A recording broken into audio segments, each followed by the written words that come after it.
So I wanted to take the opportunity, even though we're just talking about the budget policy tonight, these guys got a preview of what was on my mind last Thursday when I attended their finance committee meeting, something that's been sort of floating in the background and hasn't actually had a place in any of our discussions, either during the budget process or sort of as we talk about town meeting warrants and how we build them and where we spend money from and how we decide that. And so I wanted to just give a very quick sort of overview of our general operating reserves. And at the end of this, it ties into my recommendations around FY26 budget policies. So they do come together in sort of this conversation.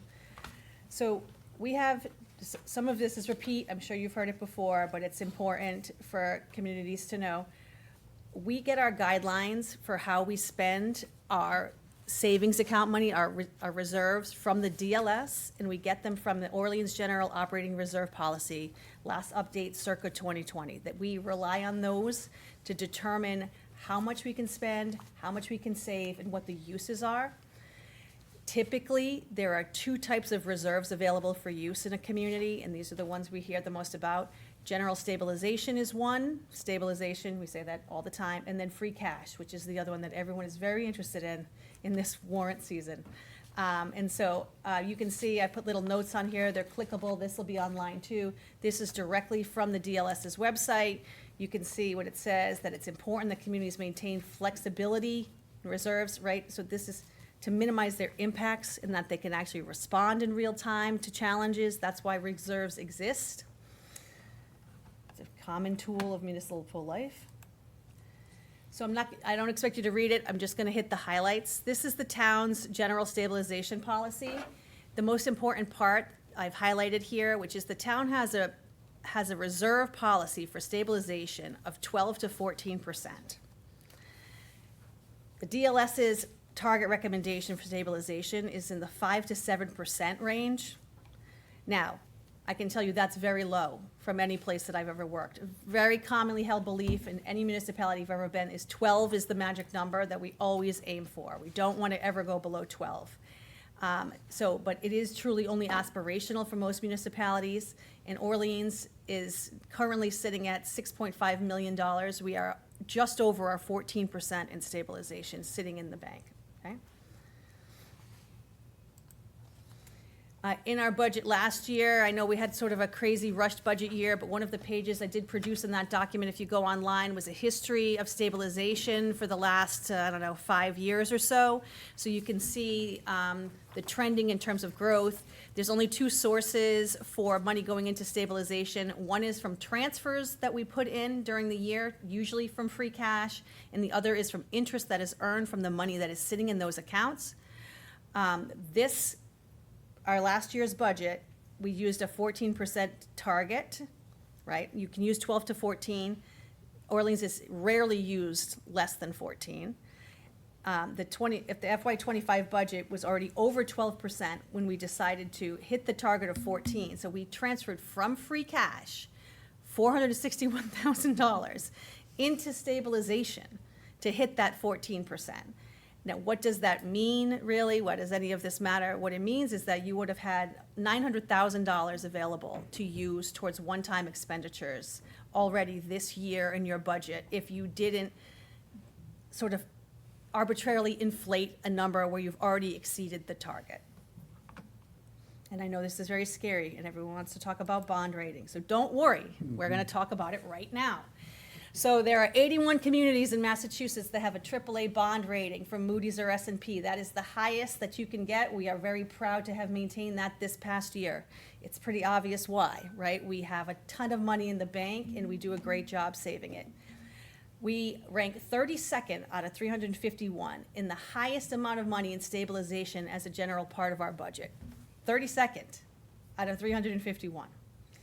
That also means that there are 49 other communities that also share the top rating, AAA ratings, with less in reserve than us, okay? So the idea that we have to continue to maintain the highest possible percentage or it will somehow jeopardize our bond rating is simply not true. There is room. I'm not saying we suddenly spend all of it, not by any stretch, but I am absolutely saying we need to take a look at utilization of our reserves so that we can minimize the impact on the tax rate. And that's sort of the area that we're rolling into now with this warrant this year. And I just want to, there's another one factoid, just, for me, because I get into it.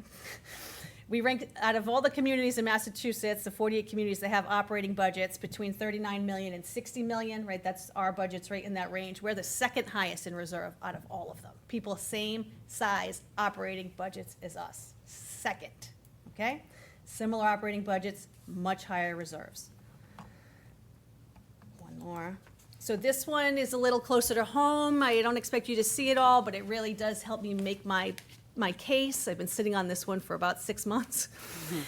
In 2023, which was the last year that the DLS had all of the data online for all of the towns in the Commonwealth, Orleans has, so they have special purpose stabilization, but target balance, and then they have the stabilization. So you can see that you have a 15.5% total in your stabilization, right, as part of your target overall budget. You have a AAA bond rating. You have almost double in the bank than any other community on the Cape. The other part is, many of those, looking at those numbers in real time, some of those communities, some of our neighbors, great neighbors, have the same great bond rating that we have, with much lower percentages in terms of stabilization. I think these are important facts. I'm not saying this because I want to spend all of the money. I just want us to change the way we think about availability of funds and how we reinvest the money that we have with the purposes that we're allowed to use them for back into our community rather than putting them in the bank. Next, we're going to talk about free cash, everybody's favorite topic this year. So I'll just do the quick. Free cash is unrestricted funds that can only be appropriated by majority vote at town meeting. It cannot be appropriated in the existing fiscal year. It is your money from the previous year. It has to be certified by the DLS right around this time every year, and then you can use it. So typically, the very first time that you can use that money is at your fall town meeting, and it's last year's free cash, just so everyone understands that. Where does it come from? We talked about this a little bit the other night at FinCom. So, there's a simple equation here, right? Typically, we say excess revenues, right? Which means we brought in extra money, we didn't spend as much as we thought we were going to. Those two things combined, once verified, are equal free cash. But it's a little bit more complicated than that because people often say, well, how can that be? Our budget is over budgeted then, or where we brought in, how did we not know? So the DLS, which is our guiding authority, recommends that municipalities use a 95% collection rate for taxation, okay? This is a big deal because what they're trying to do here is help us generate that 3 to 5% in free cash that they want us to. And the way that they're helping us do that to make sure that we don't overextend ourselves in terms of spending on the expenditure side is to let us use a 95% collection rate. That's what the guide is. It's not required. What you should know is we collect in Orleans, because you have an incredible community, at 99%.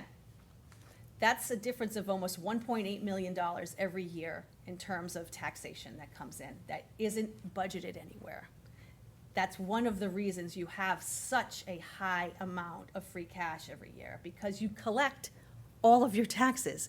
Most municipalities could only dream to ever collect that high. But that is one of the reasons, right? It's not overcharging, it's not underspending, that's a big cash flow difference. This year, Scott gave a great presentation a couple of weeks ago. You know that interest rates are high. Everybody knows this. We're doing really great on interest rates. On the expenditure side, the question I get asked a lot is, who isn't spending their money, whose budget is over budgeted? And I can tell you, the two biggest places, in any place I've worked, but particularly here, is salaries from positions that we haven't been able to fill. And part of that goes with health insurance, because health insurance coverage, in addition to our current employees, is all of our previous employees or retirees, and any changes, there's just so many in a year. They fluctuate often. So, we plan to have a reserve in health insurance, which we do to handle those types of things, but in any healthy sort of balanced budget process, you would expect to see something coming back. from health insurance, not necessarily from salaries. And this salary thing has been going on now, as you know, for a couple of years. Next. All right, you don't need to read this at all. All I wanted to show you was that our free cash policy mirrors the DLS's free cash policy. The goal, the DLS wants us to strive to generate 3 to 5% of our annual budget in free cash. We do that, and then some. So that is our policy. You did used to have a previous policy that said that you had to set aside an additional 3 to 5%. That is not a policy. That is not a fact. The goal is to generate, and it's because they want to protect us from overspending, right, or tough financial years. So you had added an extra layer, which had also prohibited you from reinvesting and potentially borrowing more than you needed to at different times, right? We're going to fix that. You can't see this probably either, but I'll just here, it's on the DLS's website. You can look this right up for any municipality in the state, and you can see ours right on here. These are our trends in free cash use for the last 7 years, okay? You can see that we have generated no less, let's see, the lowest year generation in money and free cash, 6.2%, was in 2018, okay? I just told you 3 to 5% is the target that they would like us to generate. So last year was 9.5, 2023 was 8.9, looks like 6.9 in 2022, 9.5 in 2021. You're doubling the amount that you're generating in free cash every year, okay? Just throwing that out there. And then the bottom part is just percentage based upon use that's actually being used. That depends, really depending on any given year based on the number of projects you have. That's more subjective based upon projects. But you can see you've had plenty of money coming in, set aside for one-time expenditure usage. So again, you probably can't see this, but this is the good news. Thanks to Jen's incredible work already this year, we've already certified our number for this year, and it is available. So last week, we got this great notice that our free cash from this year had been certified, and that number is 5.574831. You have $5.6 million in free cash this year. Now, that's a bit high. Last year was only 4.9. I can tell you some of the reason that you have excess funds this year, in addition to the ones I listed, is because Jen has been going through and cleaning out every old account and line and project that we've had for the last 20 years. And so we will not see that high of a number again, or you should not expect to see that higher a number again. The number you're really aiming for is like $2 million, $2.5 million.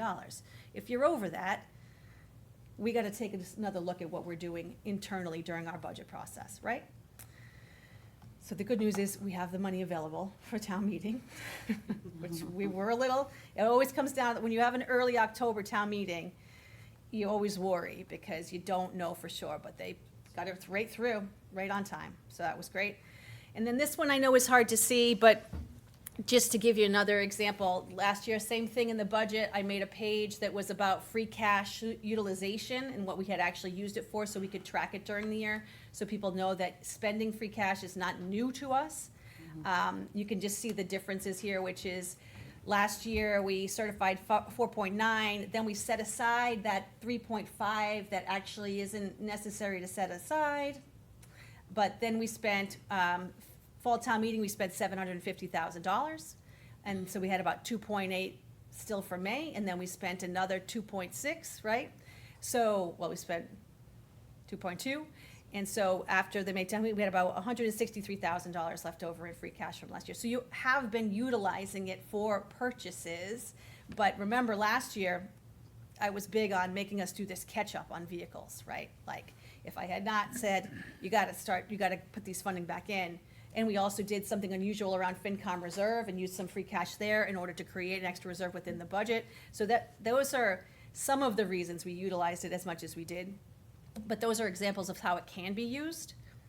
So for this year, for 25-26, and we're going to talk about recommendations coming up. So we just certified the 5.574. I am going to be recommending that you ignore that previous policy that does not actually need to set aside an additional 3 to 5% of your free cash. and start utilizing it for your actual projects rather than borrowing them or adding them to your annual budget to increase taxation. So we have a number of articles recommended for this town meeting to be funded with free cash. Pickleball, recreation, Tonsett Road, climate action plan, special ed stabilization, conservation, the cardiac monitors. Wait, that's 265, should be 285, I think. 150 for the succession planning, 500 for the trust, and another 55 for Boland Pond. That's 4.69 million. Yeah, that's a big number, but that's what you have savings for. Otherwise, some of these things, like the chief's monitors, would end up in your competing against vehicles and equipment in your next budget, and we definitely would be short again. Like, sometimes you have to take a look. I wish I had been here a year earlier and we could have talked about that ladder truck. But here we are, right? So we will still have, after October, assuming the town approves everything that we've put forward, $883,000 available in free cash for May. Just, that's gonna come up. And we have a couple of, we probably won't need to do a transfer for a stabilization target balance, since we're already over the 14%, which was the target. And we know we have an important project coming up in May, which is the Governor Prince. TBD on the funding pieces related to that, but it sure would be great to have some funding available to put towards that project that could come from free cash and have no impact on taxation, to help support that project too. But we'll be able to talk about it more, obviously, when we get to May. So here's some of the fiscal policy changes to look at this year and consider for FY26. I just talked about them a little bit during this. That taxation collection, both Scott and Jen and Brad and I have already sat down to start talking about this and whether or not collectively we feel comfortable moving from a 95% collection rate to a 97% collection rate, because there's been at least 10 years where you've collected at 99%, so there's very little risk there. We need to rewrite the free cash guideline and make sure the word about, setting aside an additional 3 to 5 is removed from your policy, because that is definitely not something we need to keep doing. You are already putting too much aside. I think you should consider reviewing, and I can work with the FinCom on this, what the target percentage number for stabilization that we want really is. I think it's closer just to 12%. I don't think you need to be at 14%. And I think you need to consider creating a capital stabilization account. Just in general, capital equipment stabilization account. And even if the recommendation is fund stabilization at 12 and put that remaining 2 in a capital stabilization account, it would be better than the scenario that it's in right now for actual utilization for town purposes. And then last one, I know this is small, but this is just from my letter that's in the packet tonight about the goals and priorities that I want to talk about for the FY26 budget. I'm supposed to put together recommendations. We're having a public hearing now. We're going to talk about what the priorities should be. The priorities that I'm recommending are similar to last year, but I'm starting with critical facility infrastructure and departmental operational needs. Then this is part about, we talked about this at FinCom too, right-sizing town operations, service levels, and staffing to ensure top-level productivity, accountability, and fiscal responsibility. There is no one more interested in getting this operations budget right than me, except for maybe Jen. Important fact to know that this is our first budget cycle through from a budget that we have created in-house, and in changing some of the internal practices about being able to move money over. So it'll be our first year, FY25, to really get a good sense of where the spending is in these departments, and I don't think by any stretch that there's anyone overspending. I think it's more like making sure that we are providing adequate support to departments so that they aren't struggling, or that we have to shift or expand in some areas. But, it's time to take a really good look at it.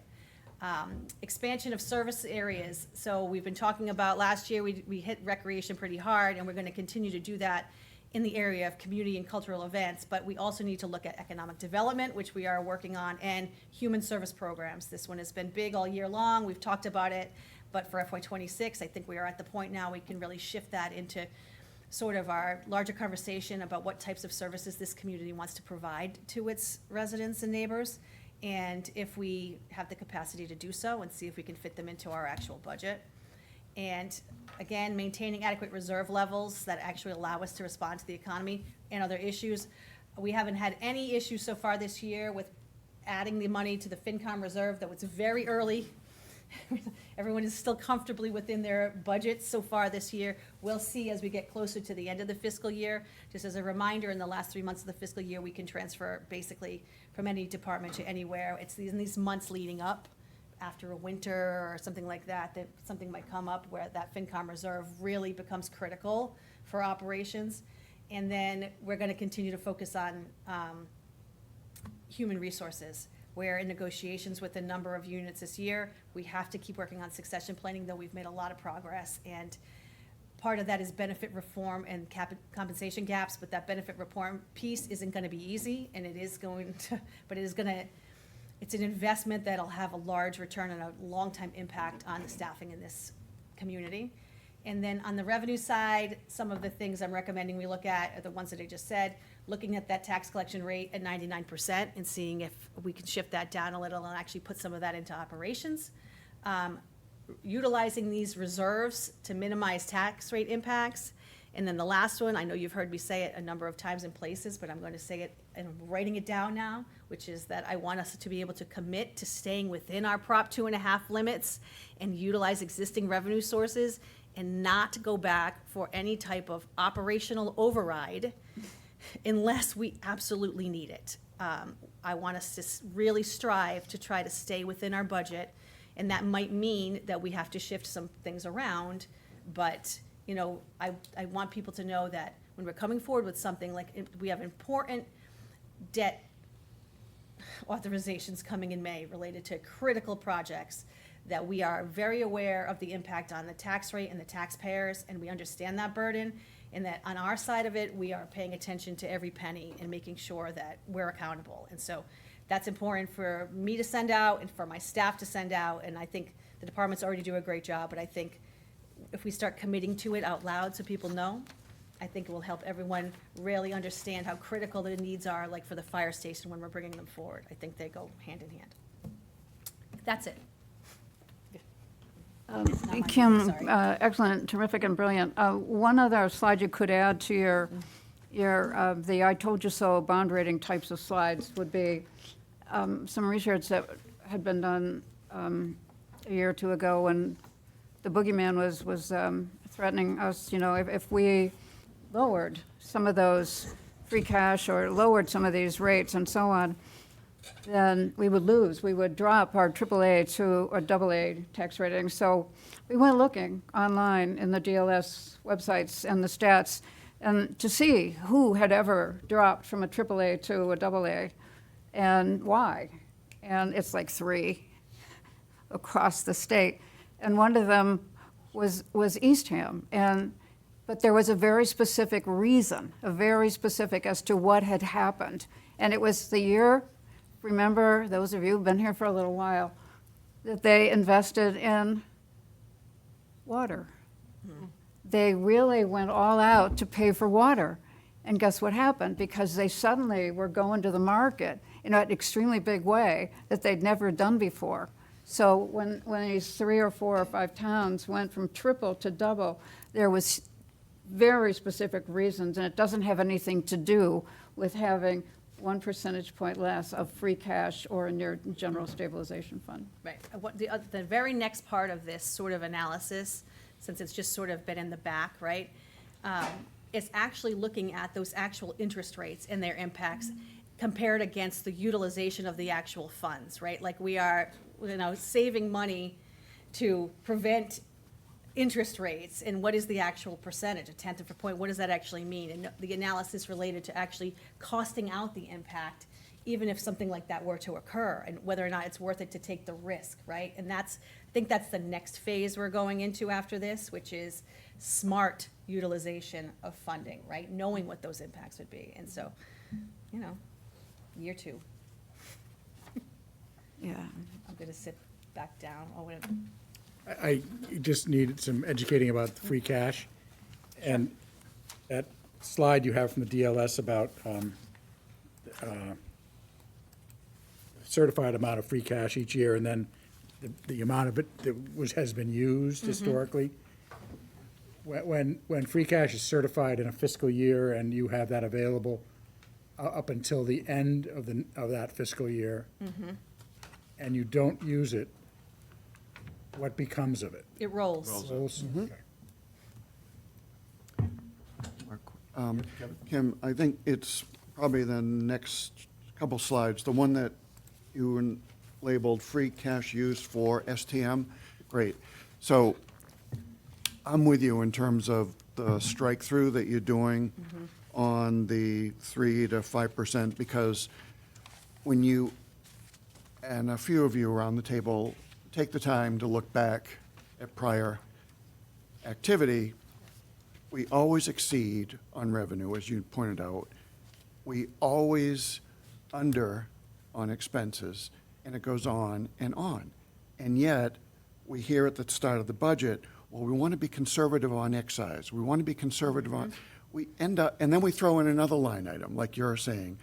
So however we do this, I'm in favor of striking this, but let's make sure that messaging is in your policy that describes the care that you take on estimating revenues as well as expenses, so that the message is the same, but we're not stuffing fake money on the tax rate. That's all this is doing. Right, I think we should write a whole new policy that talks about actual things we are going to do to shape the budget, right, within our, and then adopt them as the guidelines that we're gonna use, right? And then we can run the scenarios to see what the difference would be to our budget, right? Those are the parameters we actually need, right? What does this mean, right? What should we be saving for? Like, that's sort of, all of those pieces, what's coming in the next 5 years? I love this conversation, and a piece of it that's missing that I hope we can get to is, because buried underneath the assumptions in some of our services is how much we pay for as we use the service and how much we subsidize. And that needs to be a part of right-sizing. I also am optimistic that our residents are smart enough, because we have to manage debt in our own households, that we know the value of when to pay for something up front and when to, because of interest rates, when to bond or use debt service as a smarter way to do business. And this is an incredibly important conversation, to Kevin's point about kind of real finances and our capacity to engage in one conversation around. This is great.